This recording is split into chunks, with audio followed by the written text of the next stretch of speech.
Crop Talk TV podcast. Peace.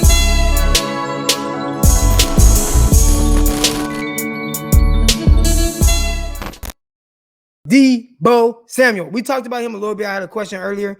This is topic number 4 now. Had a question about Deebo earlier. Did he look faster in person? And again, I said Deebo is fast. He's just fast. He can run. And when we say fast, we're talking about, he's a legit 4'4" something guy. Now, he's a little squattier. He's about 5'11", 215 to 220. So he's a squatty dude, but he can move. He can run. I talked about it on here, and I'm pretty sure if you kind of go through some of the little things or whatever, Deebo, I said that if it came down to Deebo Samuel and Brandon Ayuk for fantasy, like, give me Deebo Samuel. Give me Deebo. Said it before the season. I'm not pounding my chest or anything like that because I definitely thought, I thought Ayuk, nobody would have guessed this. 1 catch, 6 yards in 2 games. Like, come on, bro.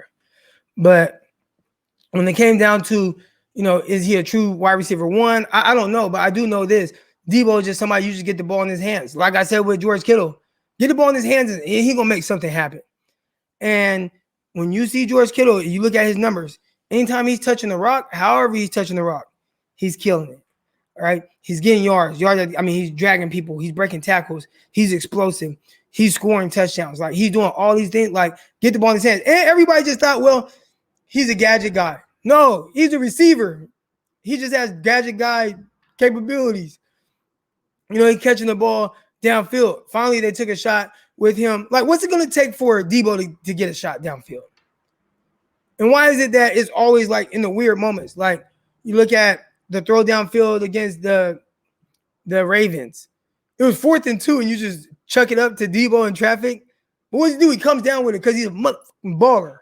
That's why. He's a baller. And he's going to make plays for you at all levels of the field. The play against the Lions. Ball's kind of fluttering in the air. What does he do? He makes a play. And then he scores.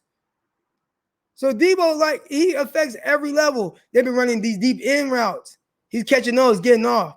They thread the needle against the Philadelphia Eagles. He's getting off. He's running routes, good routes, comebacks, whooping guys at the line of scrimmage. Deebo is a terrific receiver. And is he your prototypical wide receiver 1? I don't think so. But I think he might change how some guys are viewed. Now, there were people there were people comparing Amari Rodgers to Deebo Samuel because he's a squattier built guy like that, and that ain't it. I think Deebo and DJ Moore, and I talked about this too before the season. I said DJ Moore is who 49er fans hope Deebo Samuel is.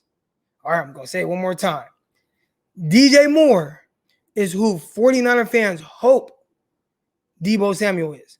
And what I meant by that is when you look at what DJ Moore has done throughout his career and you look at the production and all the levels of the field that he's winning, like, that's what I want Deebo to be. I want Deebo to be doing those things. Like, I want Deebo to get these opportunities. I want Deebo to have this type of production. I got a lot of pushback from the 49er fan base about that comment. But DJ Moore, 6 foot, 210 pounds, are kind of similarly built. Probably ran a little bit faster on paper, but I think they play at the same speed. The way that they're utilized is very similar. But the thing that DJ Moore was giving you was the production that you weren't really getting from Deebo. And finally, you're getting it from Deebo. Now, is this sustainable, what we're seeing from Deebo Samuel? I mean, right now, he's leading the NFL in receiving 282 yards in 2 games. That is crazy. I don't think anybody would have guessed that. I think it's sustainable as long as he stays healthy. Now, would it be at this rate where he's like projected to go over like 3,000 receiving yards or whatever? I don't know. But I do think, he can for sure be in. They have an extra game now. He can be a 1,400-yard guy. He can be a 1,500-yard guy. Stay on the field.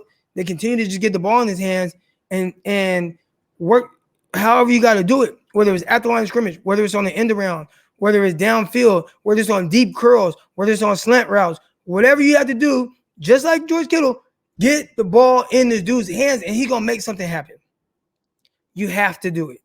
Real quick, if you guys aren't already, make sure you guys subscribe to the YouTube channel. Hit that like button. Hit that subscribe button.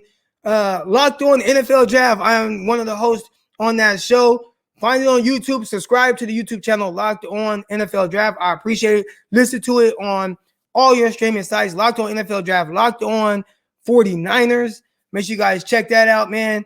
Crop Talk TV podcast. Peace.